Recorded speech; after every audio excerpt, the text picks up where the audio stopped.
Okay, let's start. So today we are going to learn one more functional testing technique, which is also known as black box testing technique. So before we jump, so this is today's outline. So the technique we are going to learn is decision table based testing. And we will also learn a technique called cause effect graphing, which can help us to build decision tables easily.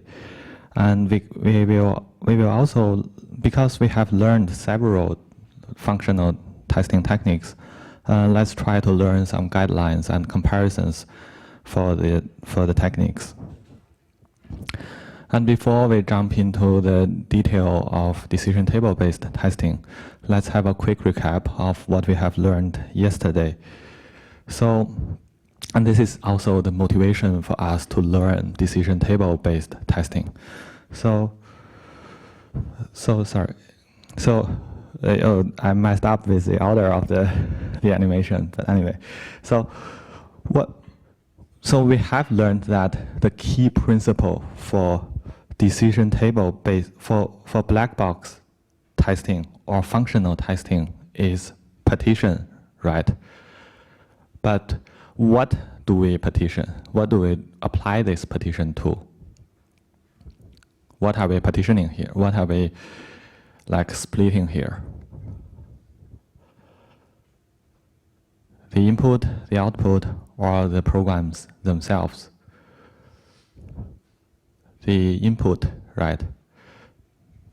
So because we have an infinite input space, like for example for the assignment, that is a text box, you can put in normal inputs like the list of test cases there, and you can also type some random things inside, right? Or even something that can exploit the system.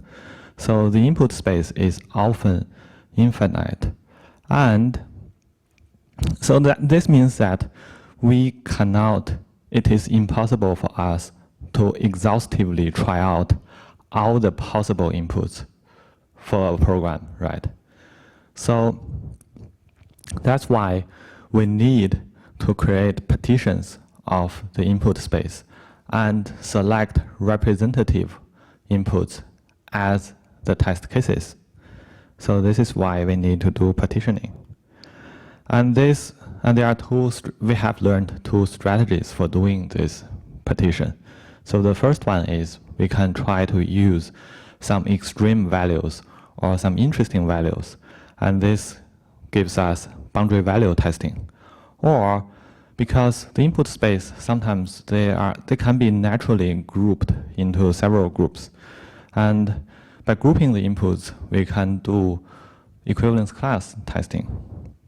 However, both testing techniques, they have some assumptions. And that assumption is not the single fault assumption we just learned, or not, and it's also not about the single fault and the robust versus normal assumption. The assumption we have applied to the technique is that the parameters the parameters of the target program are independent to each other. So they don't have dependencies. We assume that the parameters we are trying to deal with don't have dependencies with each other. And this is like, for example, we learned this next date example in our last lecture, which accepts month, day, and year as inputs. And we assume that these inputs, they don't have dependencies, right? So we get these constraints. But can you see what's wrong with the constraints here? So we can see that we oversimplified the problem. The constraints are oversimplified because we ignored the dependencies between the different parameters, right? Because days, the number of days depends on the months, right? If we are in February, we naturally have fewer days than other months.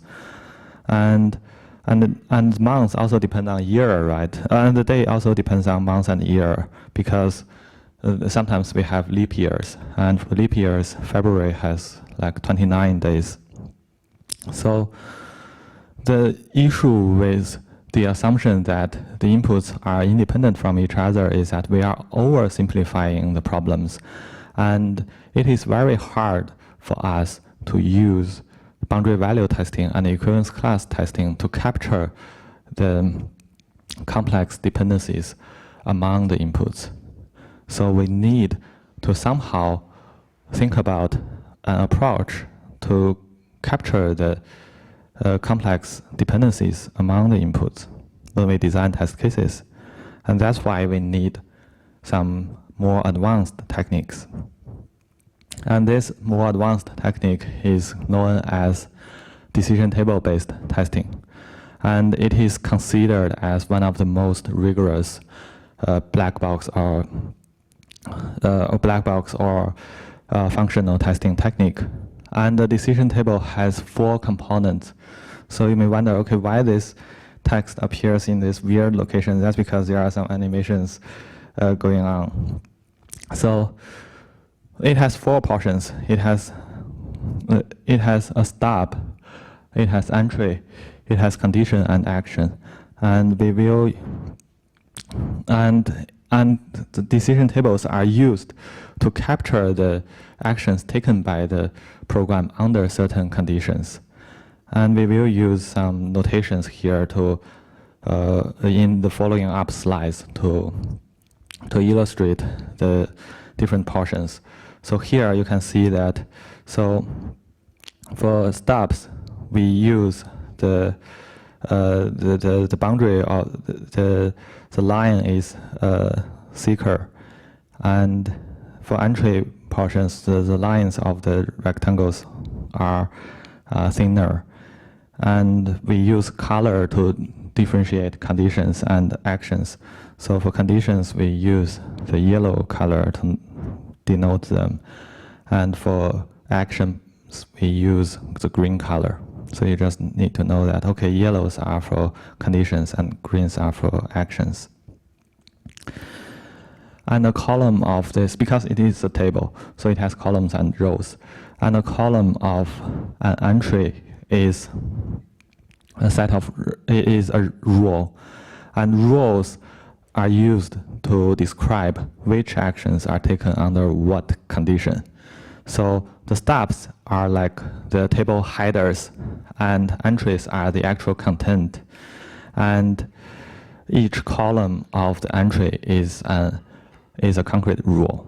And these are all the basic concepts, and we will learn them through examples, so you don't need to worry about memorizing all of them here in this slide. So let's have a look at an example here. So you can see that this is an example decision table.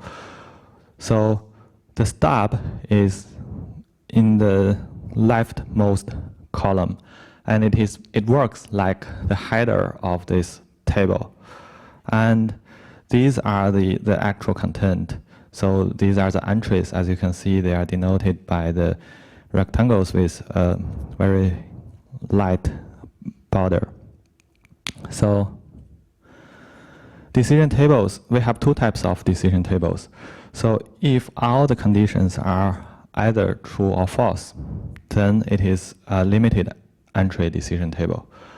If some conditions are allowed to have more than like binary options, maybe they are allowed to have several values. If it is that case, then this table is called, this type of table is called extended decision tables. So these are the 2 basic types of decision tables. And so you just notice that I circled some of the rules here. So you may notice that, okay, what is this hyphen used here? what is this used here? So this represents a don't care entry, which means that, for example, if if this is a hyphen here, it means that whatever value is taken by this condition 3 in this rule, it doesn't affect the action taken by the program. So it means that if C1 and C2 takes true and false, then it doesn't matter whether C3 it takes true or false. The program will always take action 4. So this is the meaning of a hyphen. And as you can see here, each hyphen, we are in the case where the column has a hyphen, we have 2 rules here, right? So each hyphen doubles the rule count if we are using a limited entry decision table. Why? Why it doubles the rule count? Because this hyphen here is a combination of true and false, right? So it can represent 2 rules with this column.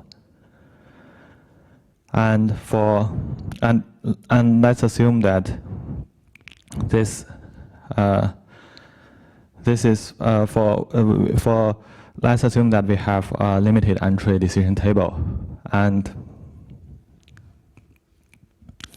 we have n conditions. So how many rules will we get? Let's assume that we have, so limited entry decision table means that all the conditions can either take true or false, right? And we have n conditions. So how many rules do we have?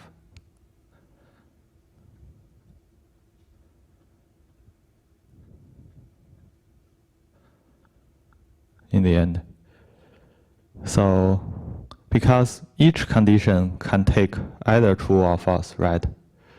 So every time we meet a condition, the number of rules times 2, right? So we have 2 to the power of n rules if we have n conditions. So in this case, since we have 3 conditions, we have 8 rules because 2 to the power of 3 is 8.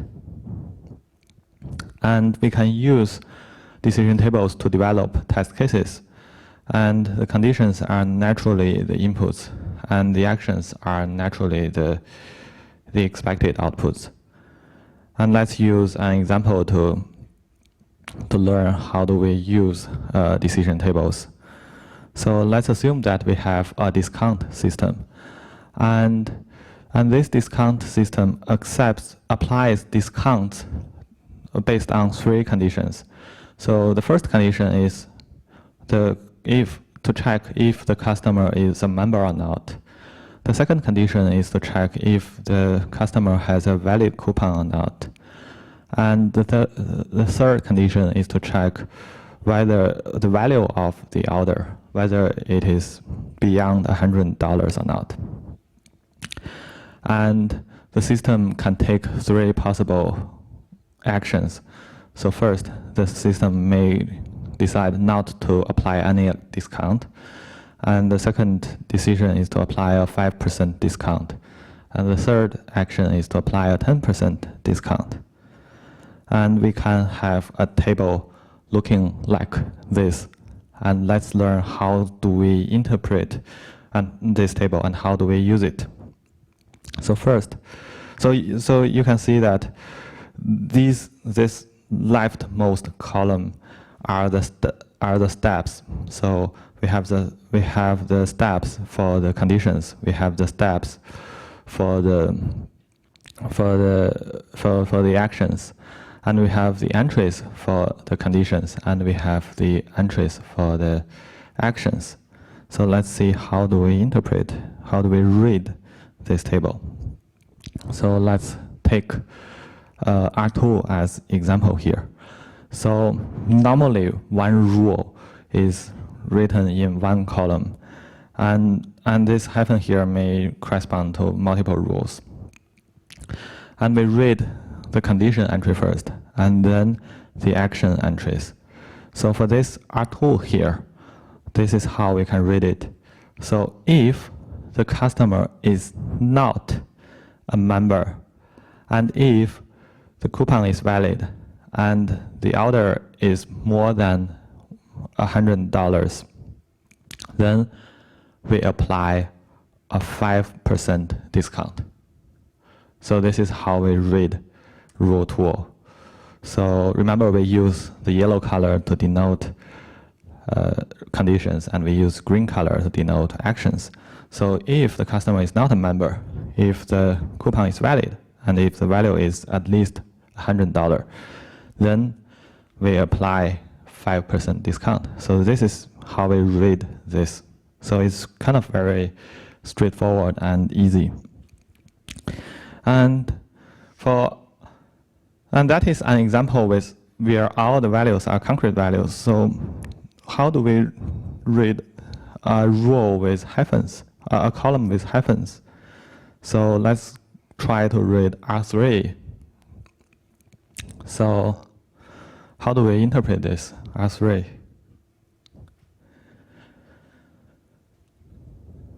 So R3 is right like this. So we can ignore these two first. So if an order is below, if an order worth below $100, then no matter whether then we don't care whether the customer is a member or not. We don't care whether the customer is using a valid coupon or not. We just don't apply any discount. So this is how we read the rule 3. So it's quite straightforward and simple. And let's learn about how do we derive test cases based on decision tables. So a decision table, so it is also quite natural. So a rule can naturally become one concrete input, and the conditions are used for forming the input values, and the action is the expected output from the program. So for example, for R2, we have these 3 conditions, and we have this action here. So what we can do is we can convert it into a pair of concrete input and expected output. So we can denote the member as false, and we can have a valid coupon, and we can have a random number as the order value as far as it satisfies this condition here. So we can have some expected output based on the action here. So this is how we derive test cases based on the rules, based on the decision tables. And the key point here is that the rule just gives us the logical intent. It doesn't determine the actual concrete value. So we still have the freedom to choose whatever value we try to use here when we try to prepare the concrete input. For example, so you may wonder, okay, can I use 150 here, right? It's also okay. So as far as the condition is satisfied, you can use any concrete values. So you may also choose to use another coupon. So here, as far as it is a valid one. So the rules only provide us the logical intent. It doesn't specify the concrete values. Now let's do some more exercise with some examples we have used in our last lecture to practice the usage of decision tables. So let's reconsider the triangle program. So remember, the triangle program accepts 3 integers, a, b, and c, as inputs. And it accepts these 3 integers as the value, the length of the size of the 3 sides of a triangle. And the output of the program is the shape of the triangle. So it's equilateral, isosceles, scaling, or not a triangle. So this is the output. And here, for simplicity, we just ignore, because yesterday we learned that in the example, we applied a number range for these three values, right? So it's in between 1 and 200. But now today, we try to simplify the issue and remove the range limit here. So we just care about how is the potential output of the program affected by different combinations or different dependencies of the inputs. So we just care about the length relations among the different size, among the three values here. So this is the decision table we are going to build. So when we are trying to build a decision table, we need, like naturally when we create a table somewhere, right, we need to decide the headers of the table, right? Similarly, when we are trying to derive a decision table, we try to decide the stubs first. So we try to decide the stubs of the decision table first. And let's try to start with the actions of the table. So how many actions do you think we can have? So you can count the number of blocks here, or you can count the number of outputs here. But it seems they don't match, right? You can see we have 4 different types of outputs. But it seems that we have 5 actions here, 5 different actions here. So what is the 5th action? So naturally the outputs each one of them can be an individual action, right? So what is the 5th one?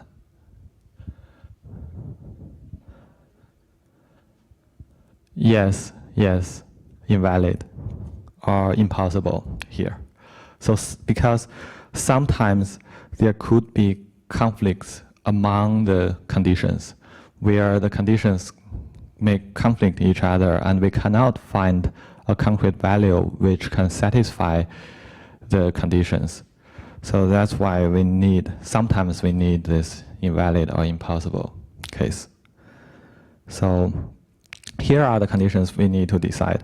So the decision of the condition is based on the program we are trying to deal with. And because this program is trying to decide the shape of a triangle or whether the 3 sides can form a triangle or not, so we need to apply some math rules here. So these 3 conditions are related to whether the 3 sides can really form a triangle or not, right? So if any one of the condition is broken, then these 3 sides cannot form a condition, right? This is some math here. And because we need to decide whether the triangle is isosceles or equilateral or scaling, we need to check the equation relations between different sides, right? So we need to have 3 more conditions to check whether the sides equal to each other or not. And then once we have this stub, we can try to derive the entries or the columns here. So what we can do is, because we just mentioned, if any one of the rule here is false, then it's definitely, if A is larger than B plus or equal to B plus C, then we cannot have a triangle, right? So if this one is broken, we don't need to care about the rest of the conditions here. And we will get not a triangle action, right? And what's next? So if we try to derive this table systematically, what we do is we try to do some kind of rotation, right? So next, we try to take the false value for C2, because we have taken the false value for C1, and now let's take the false value for C2 and take the true value for C1. Because you can either put a hyphen here or you can use true value, but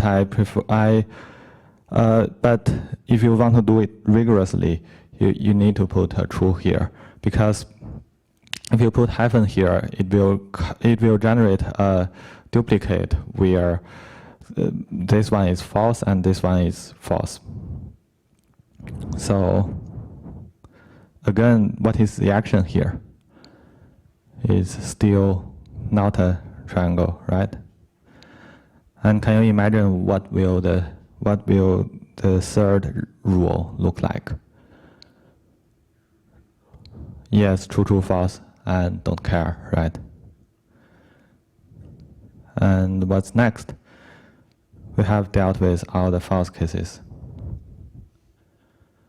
So true, true, true. And do we care about any one of these? We need to care about them, right? So let's assume that we just use all true.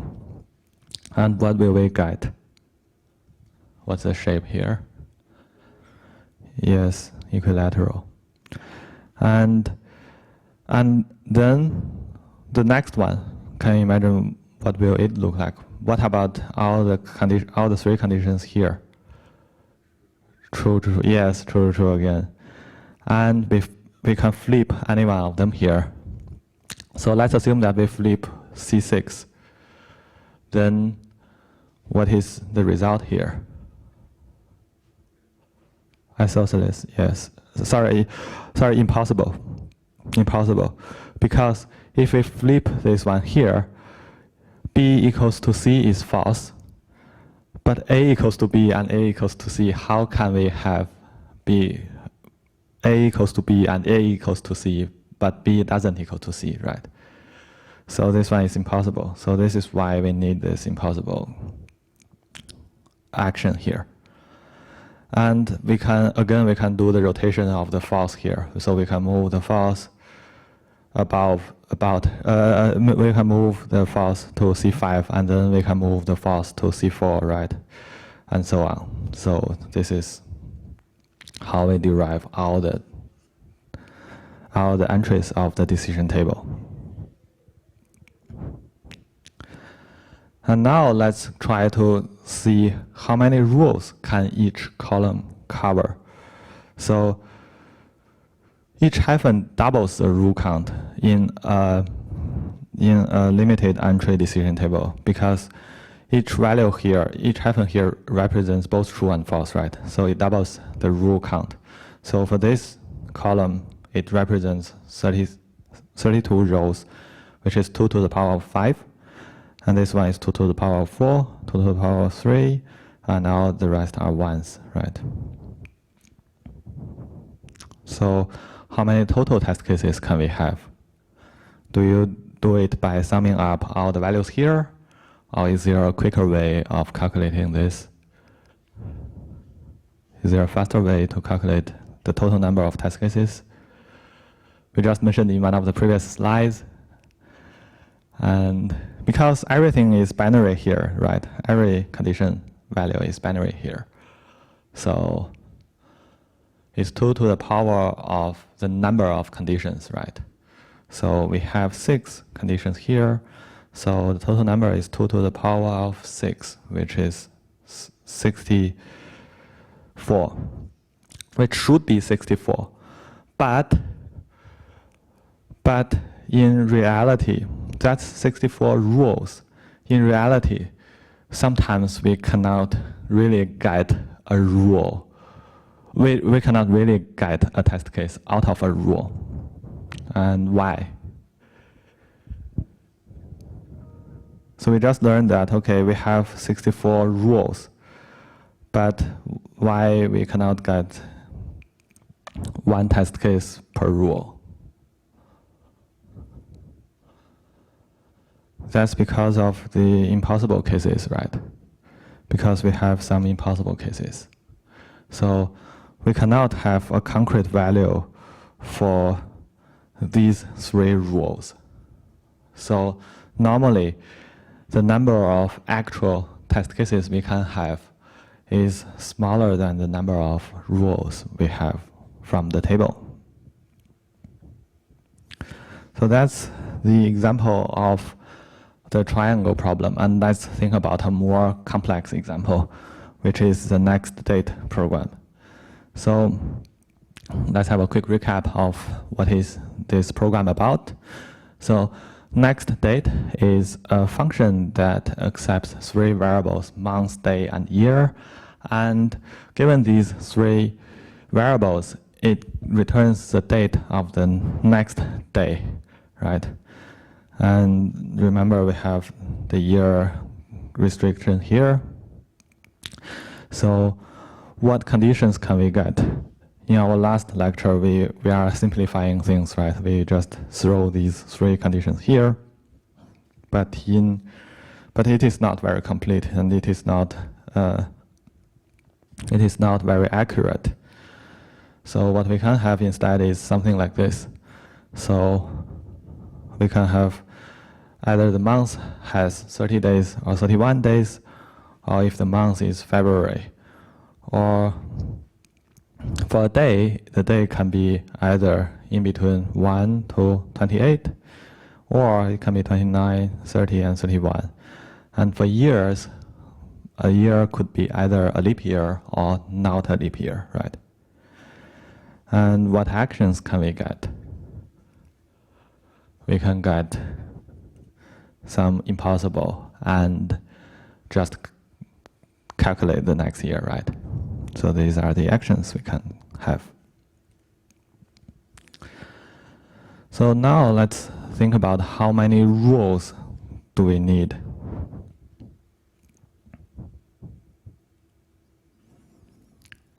So first, let's try to put this into a decision table. Let's try to build the steps here. So each action, it is quite straightforward. Each action becomes a step here, right? And each condition here becomes a condition step. But can you see the difference between the actual table and the conditions we just got? What's the difference here?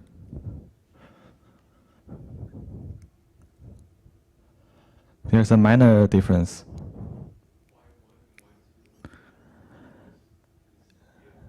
Yes. So y1 and y2 are kind of merged together into one condition because they are complementary to each other, right? So we can, if we take y1 is true, then y2 automatically becomes false, right? So in this case, we can merge them together into one condition here. So we have all these conditions. And how many rules can we have? It is 2 to the power of 8, right? 2 to the power of 8, and that is 256. So we have a very large table, as you can imagine. And now let's take a step further to further refine the conditions and actions we have. Because here it is very rough. The actions taken are very rough, so it's either impossible or just calculate the next date. But if you consider the implementation of the next date program, the actions could be more diversified. We can still keep this impossible here, and we can have an increment day action, right? We can increase the number of the day by 1. We can reset the day, which means that we are setting the number of day back to 1. And we can increment months by 1, which means that we can add 1 to the number of the months, and we can reset the number of months. Because if it is the last day of a year, then we need to reset the value of the month back to 1, right? And if it is the last day of the year, we may also need to increase the year value, right? Because it returns the date. So the date can be composed of day, month, and year. So that's why we can have different actions for day, month, and year, right? So that's how we can further refine the actions here. And if we refine the actions, we also need to refine the conditions. So here, so because if we care more about how the output date is handled according to day, month, and year, we need to think about whether the day is the last day of the month or not, whether the month is the last month of a year or not, right? So we need to think about, okay, whether this month is a 30-day month or 31-day month, except for December, because we need to care about whether the day is the last day of a year or not. So December is a special case here, and because we also need to deal with whether the day is the last day of a month or not. So we need to deal with the cases of February. So we can have all these conditions here according to the actions we decide to use. So as you can see, the key here is when we design decision tables, we always start from deciding the actions first, and then we can derive the conditions according to the actions we try to use. So these are related. So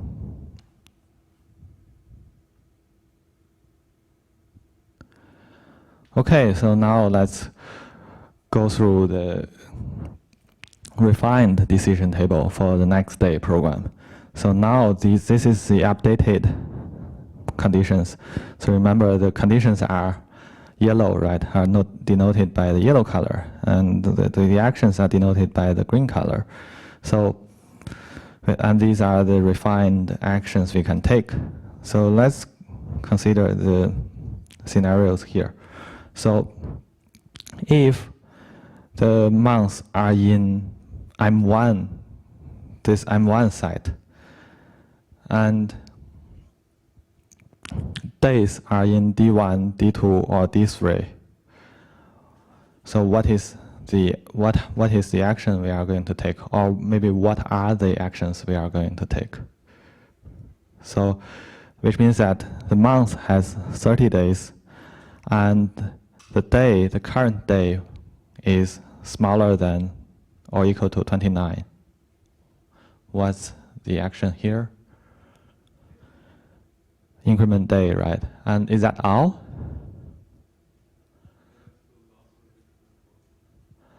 And actually that's all. So because the condition here is the month has 30 days, and the number of day here, the value of the day here is smaller than 30, right? So we just need to increment day.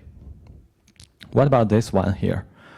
M1 and D4, which means that it has 30 days, and the day number is 30. So what's the action here, or what are the actions here? So we should increment months, right? Because that means it's the last day of that month. We should increment months, and what else do we need to do? Do we need to do anything else?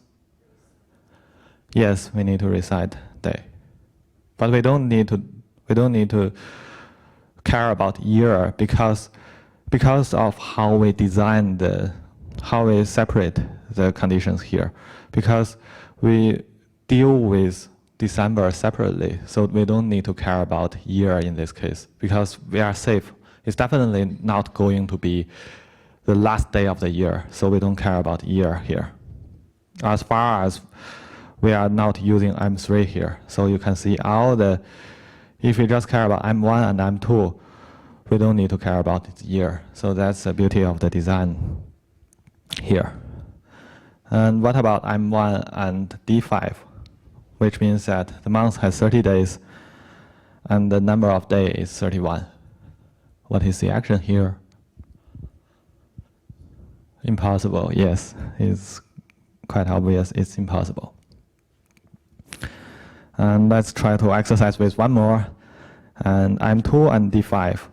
So the month has 31 days except December. So it's not December. And D5 means the day is 31. So yes, retired day increment month is the same as the last day of a 30-day month. So just now we handled the cases where the months are not in December. And if the month is in December, let's assume, and if we have the 31 day, and it is the 31st day of that month. So what will happen here? What are the actions? So it's December 31st. We need to,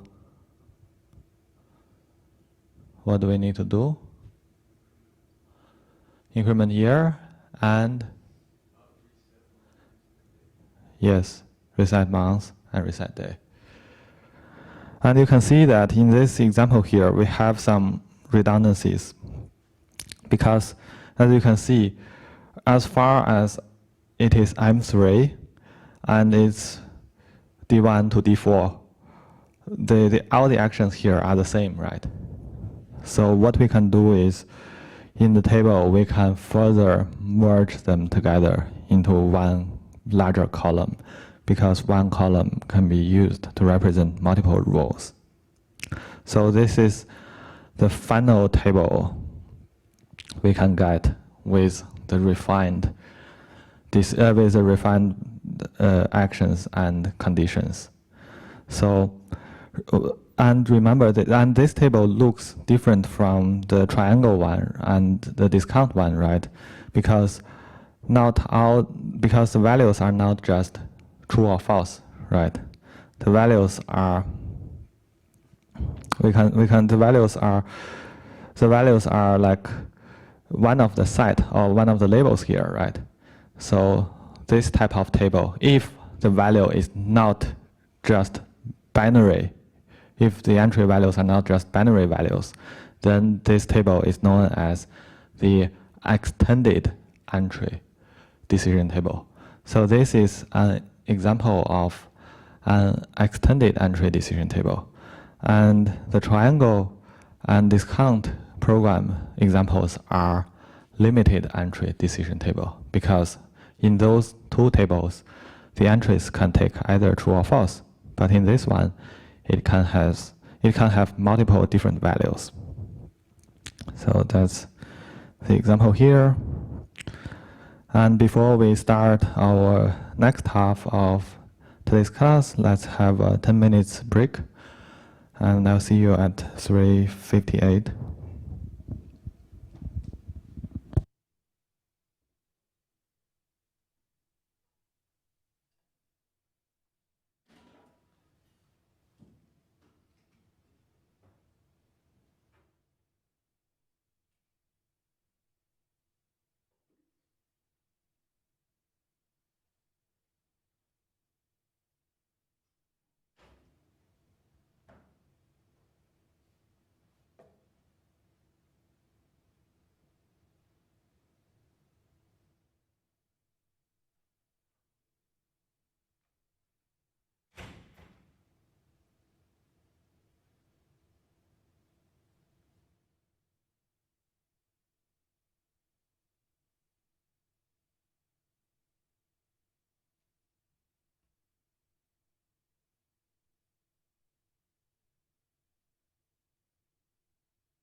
Okay, so let's continue. And before we continue to the next topic of cause effect graph, let's take a look at this large table. So we can see that the advantage of, by going through all the examples, we can clearly see that the advantage of using decision tables is that it can really capture the combinations or dependencies among the conditions, right? Among the inputs, because we are kind of embedding the dependencies into the design of the rules, right? So that's the advantage of the decision tables, and the advantage is the rigor, right? But we can also see a disadvantage of this table. So the table is very, very complex, and sometimes it's hard to derive a table, and we have to decide all the actions. We have to decide, carefully design the conditions according to the actions. So we need some tools for us to make this process easier. And this tool here is known as cause-effect graphing. And also because of the complexity of the tables. So in previous terms, creating a decision table was in the assignment. And in this year, we removed it. But for the assignment questions, if you try to apply decision table and some boundary value ideas, it will definitely be able to capture all the bugs.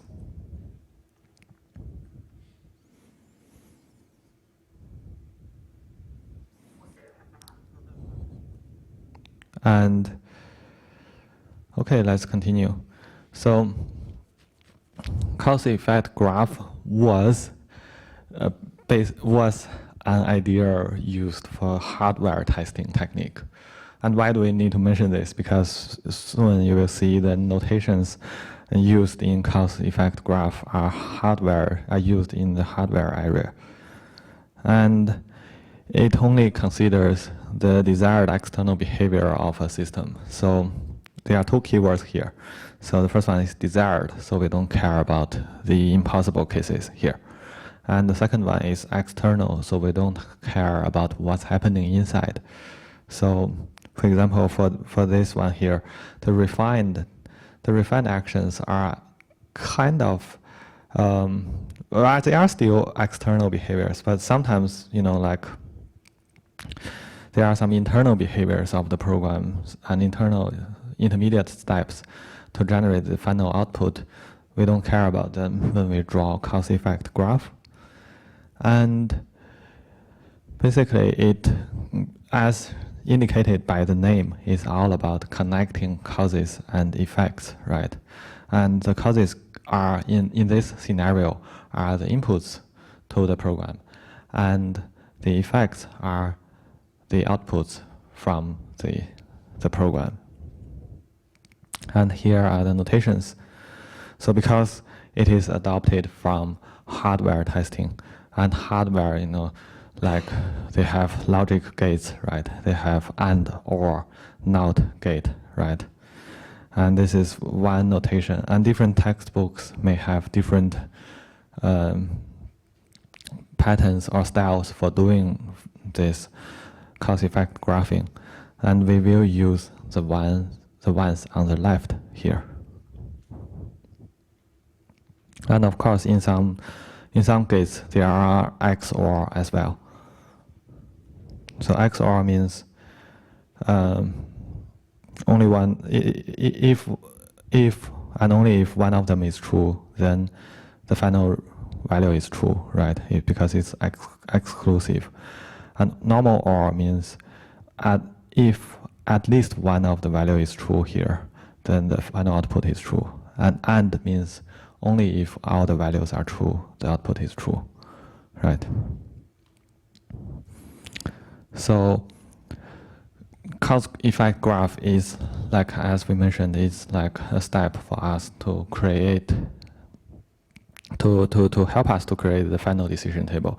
So what we do is, normally we can try to collect we can try to identify the conditions and actions first, and then instead of converting them directly into a decision table, what we can do is we can try to develop a cause-effect graph first, and then transform the graph into the decision table, and then we can convert the decision table into test cases. So now let's take a look at an example of how do we build a cause-effect graph using the triangle program. So here are the causes. So the causes are considered as could be considered as the conditions of the inputs, right? So we can readopt the conditions we have identified earlier. So basically, the first three conditions cares about whether the three sides can form a triangle or not. And the last three conditions, they are used to decide the shape of the triangle here. And the effects are also the same. So we can adopt all the 4 different outputs of the program as actions. And we can also have impossible here. But remember, for cause-effect graph, we don't really need to draw the impossible case because we only care about desired external behavior. So this E5 here is actually not drawable in the graph.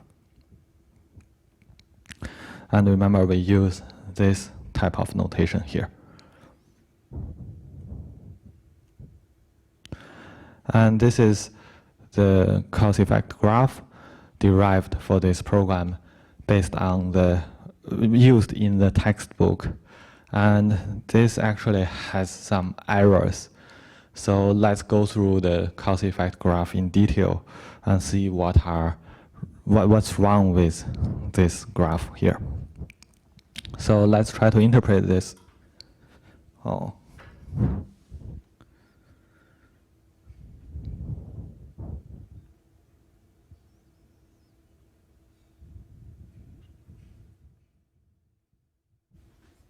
Okay, so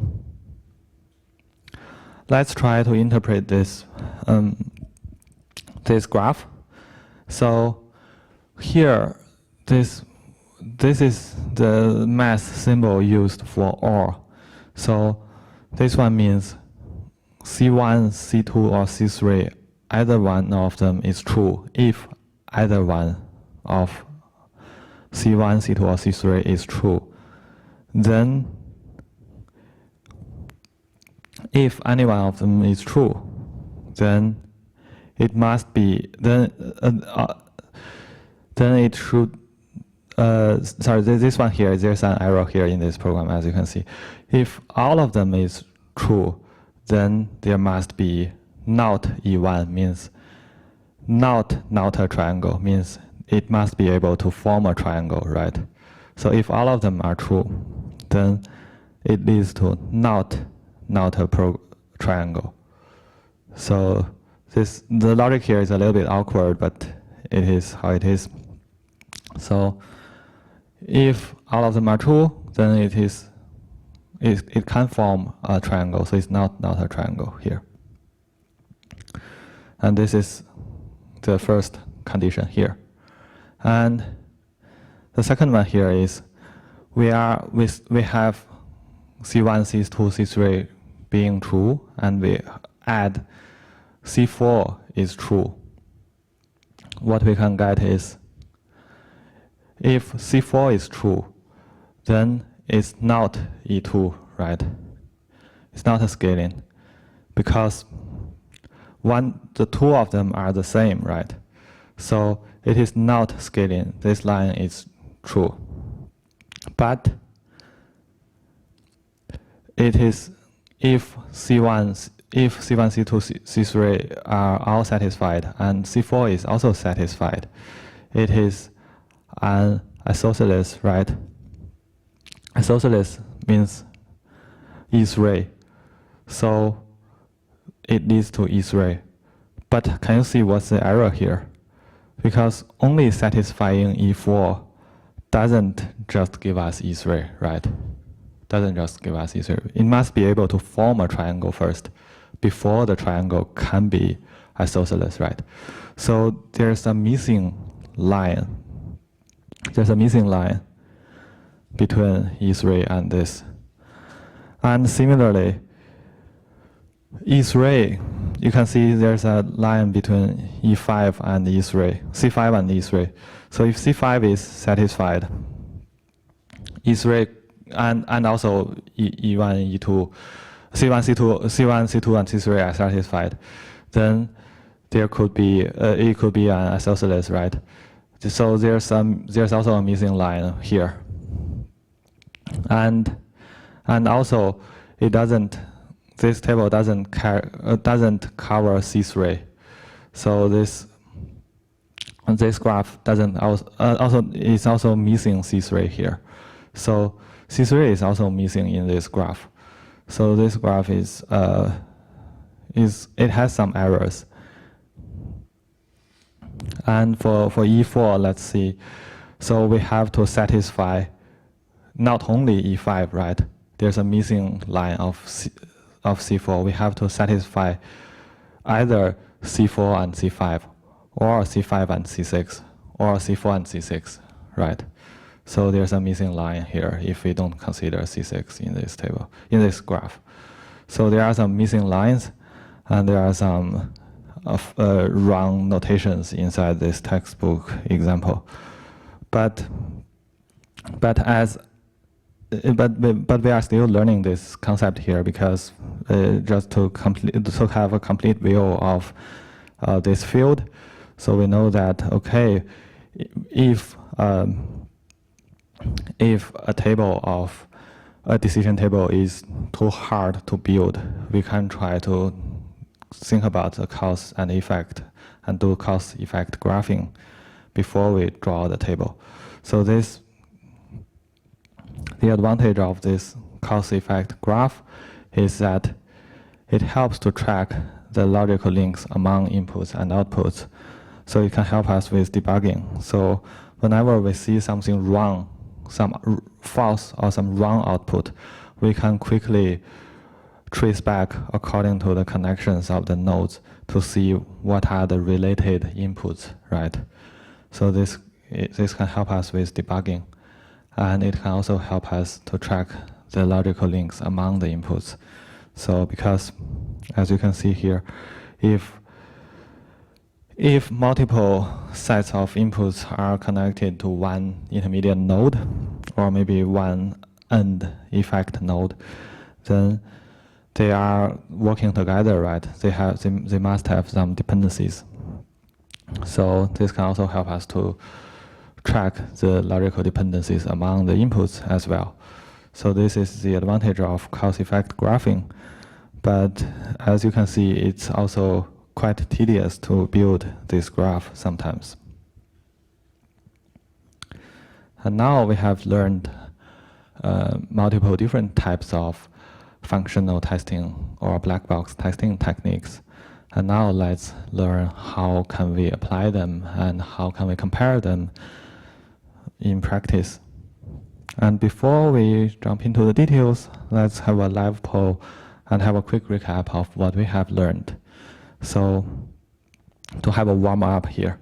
So which condition here is not suitable for boundary value testing?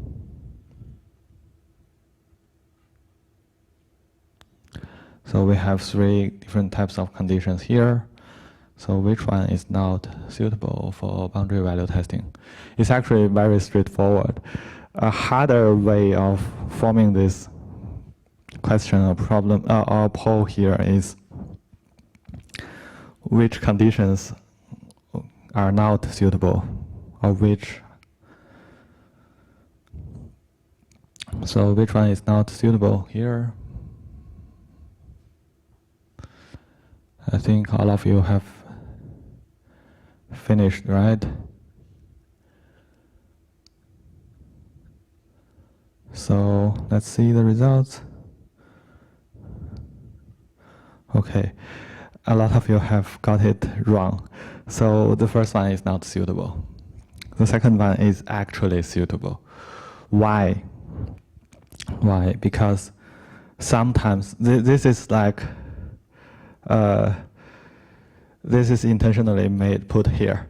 So although like because the months can be converted into integers, right? So it can be used for boundary value testing. But for this one here, although it can be converted into 0 and 1, but it's not a range. It's like individual values. And months are like a range, so we can still apply boundary values here. So as far as there are some input ranges, we can apply boundary value testing. And if the values, if the input space is not made up of value ranges, then it's not suitable for boundary value testing. So the correct answer is the first option here. It's not this one. This one can be converted into ranges, so it's not. It can still be used for boundary value testing in some cases. So let's continue. So we can see that boundary value testing is not, we can quickly see one limitation from this example here for boundary value testing. So let's continue. So Boolean and logical values are not suitable for boundary value analysis. There's no boundary values for true or false, right? It's either true or false. So there's no boundaries here. There's no minimum minus minimum maximum plus kind of thing there. So this is one of the limit. And the second limit is that for boundary value analysis, we often assume that the variables are truly independent from each other, which is not always possible. Like, for example, in the next date example, right? And in our assignment problems, the parameters also have dependencies. So this is not, so we can have day, month, year relations, and it's often very hard for us to capture the boundaries just by partitioning the input space. We also need to consider what are the effects caused by the inputs, right? And sometimes boundary value testing are not so fine-grained because we only care about these extreme values according to the input specifications. We don't know about what are their effects. So we can sometimes, by just doing the boundary value testing, we may get very little insight about the program. And here are some tips for doing boundary value testing. So robustness testing. So remember the difference between normal and robust, right? So robustness testing is actually a good choice for testing some internal variables. And that is because the boundaries, so the cause and effect, the decision table we have learned here, the effects or the outputs or the actions are the final actions we can observe. So we are not actually capturing what's happening during the process of the program to get the final output. However, if we try to use some valid or invalid boundary values, we may trigger some interesting values inside the program. For example, when we implement the program, we may implement some for loops, while loops. There could be some conditions there, right? If we use some extreme values, we may trigger some errors inside these internal conditions. So this is one tip here. And the second tip here is we can create some extreme boundary values from non-extreme input values. And this is also one of the hints for this assignment. So the reason is that because there are dependencies and there are values, there are dependencies among these parameters, and the program is processing the input parameters. So maybe a non-extreme input value is somehow converted into some extreme values internally inside the program. So you may need to think about, sometimes you may need to think about creating some test cases that can trigger some extreme boundary values internally. But that is some advanced tips. And now let's come to equivalence class testing. So the equivalence class testing, one of the biggest issue is that the weak forms of equivalence class testing are not as comprehensive as their corresponding strong forms. So remember, what's the difference between weak and strong? So weak means that for each class, we can have at least one test case to cover that class, right? We don't need to we don't care about the covering the combinations or permutations between different patterns of classes, right? So the weak forms is often not very comprehensive. And remember the process of adding dots to the input space. So the weak tests are very sparse, right? The input space is not fully covered by the dots.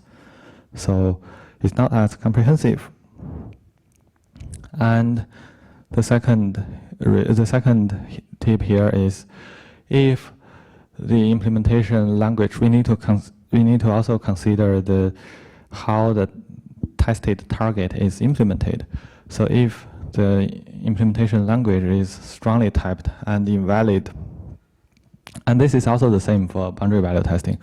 So if the language is strongly typed and invalid values can cause runtime errors or compilation errors, then it makes no sense to do the robust testing in this case. So, for example, if let's say we use TypeScript to implement a program, and one of the parameter only accepts integers, and we use a float number, or maybe we use some random strings as test case, then the program won't even compile, right? So, or the program will fail immediately, right? And the failure is captured by the runtime of the language, but not the implementation of the program.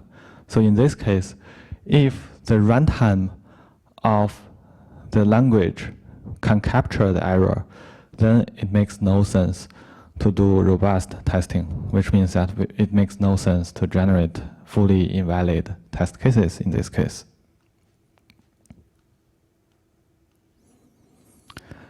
And sometimes we can combine different types of testing techniques together.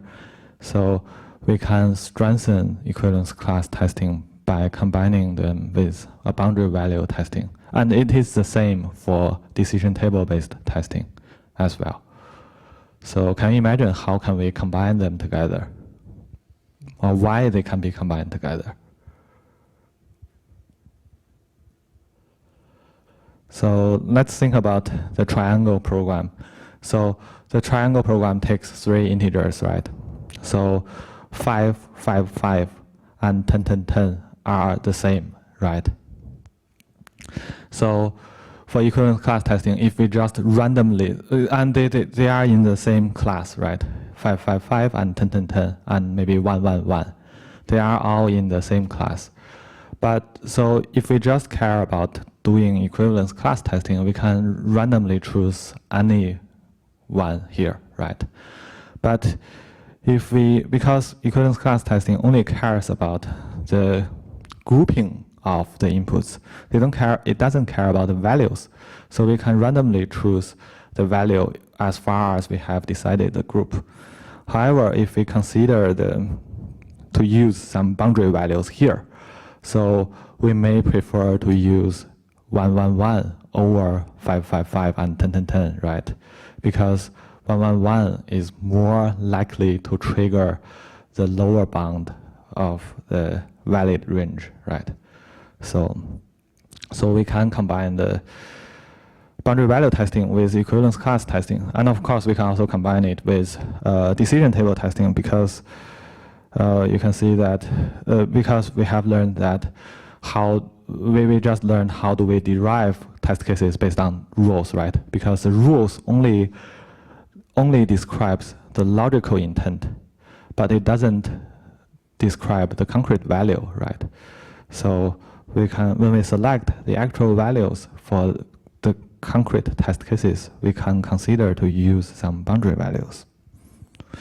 So these are some tips, and similar to boundary value testing, the strong equivalence class testing also assumes that variables are independent from each other. So there are no dependencies between the among the input parameters, and if there are dependencies, and if we do strong equivalence class testing, then there could be a lot of infeasible cases, right?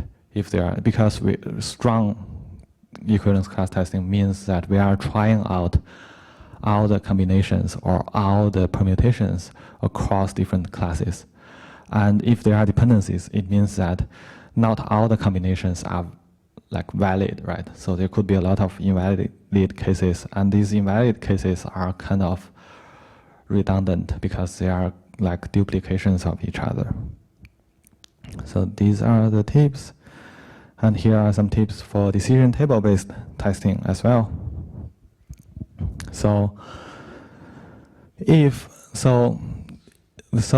decision table-based testing is considered to be the most rigorous one, and it is more suitable if the target program has one of these characteristics. So if, let's say, the target program has a lot of if and else logic, then it is more suitable for decision table-based testing. But you may wonder, like how, because this is like black box testing, how do we know that if there's if a program is full of if and else? So there are some typical cases where program is made up of if and else. Like, say, for example, if the program is a machine learning program made up of decision trees. So, you know, like if we try to train a decision tree model, then that model is by default if and else. And another example for if and else intensive program is the autonomous driving systems. So you may think that, okay, some advanced algorithms like deep learning algorithms might be applied to these autonomous vehicles, but essentially they are like full of if and else in the auto driving systems. So, and the second character here is if there are logical relationships among the inputs, it's better for us to just use decision table-based testing. And of course, if there are calculations involving multiple subsets of the input variables, it's also good to use decision table-based testing. And the last one is about the cyclomatic complexity. And cyclomatic complexity is actually related to the number of if and else and the number of loops. And we will learn about how do we calculate this complexity of the software later. But there are some drawbacks of decision tables as well. So decision tables do not scale well. So because the conditions could be very, very complex, and sometimes we may need to think about how can we merge multiple rules into one column to reduce the size of the table, right? And also, when we are trying to build the table, we are trying to build it iteratively, which means that the first action we take may affect the following up steps we take. So it is similar to how we design the weak equivalence class test cases. So the first action, the first test case we design determines the next one we design and determines and so on. So we could have multiple solutions for or multiple decision tables drawn for the same problem. It all depends on what is the first action we take.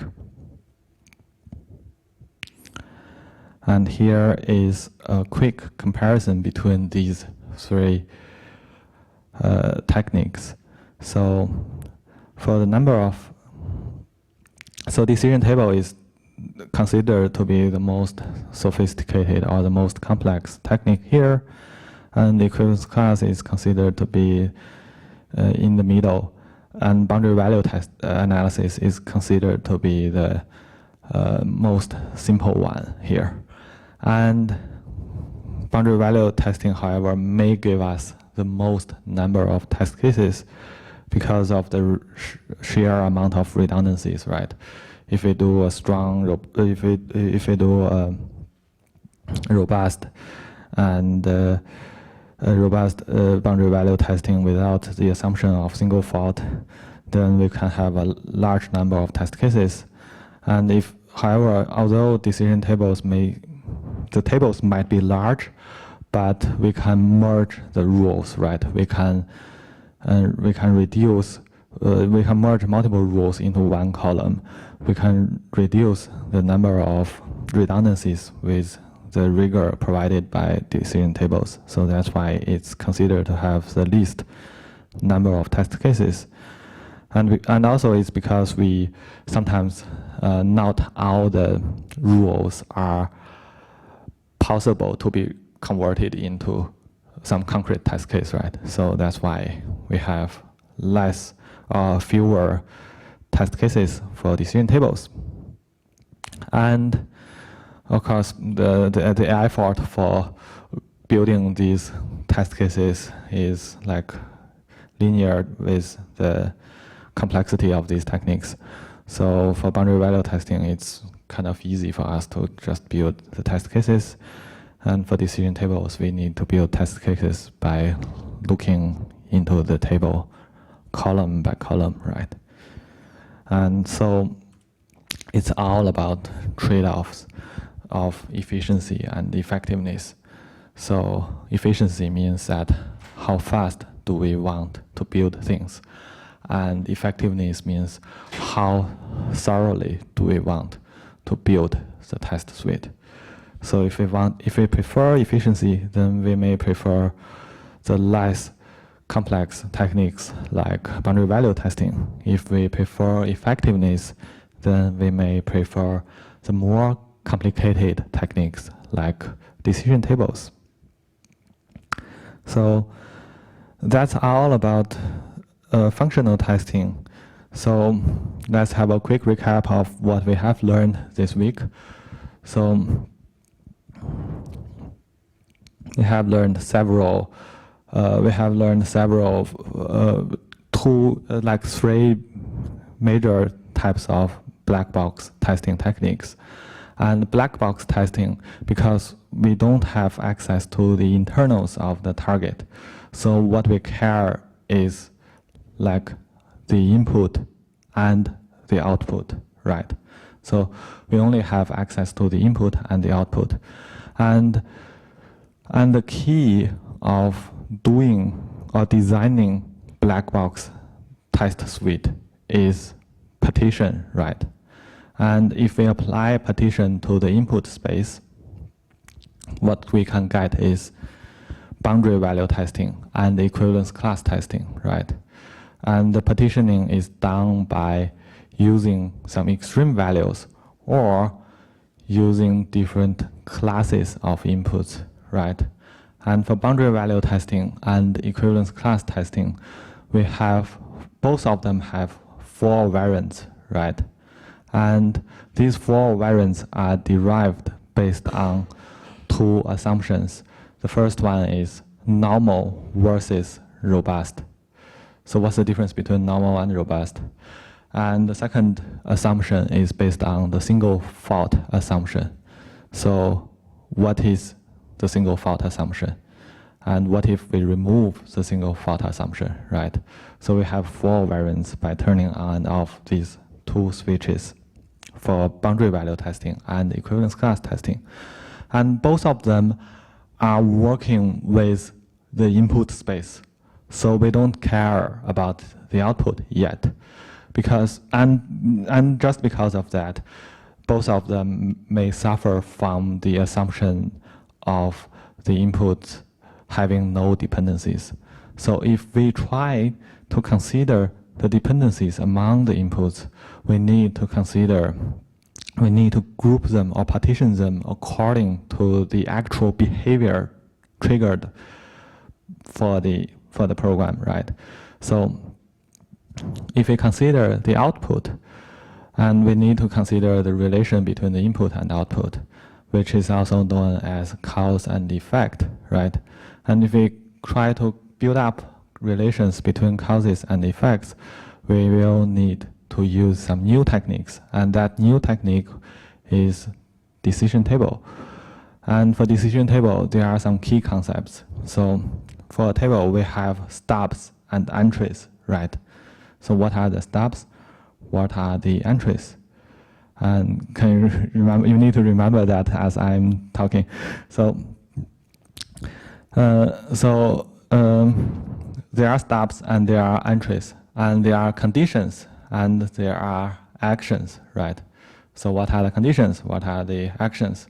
And how do we read a column, right?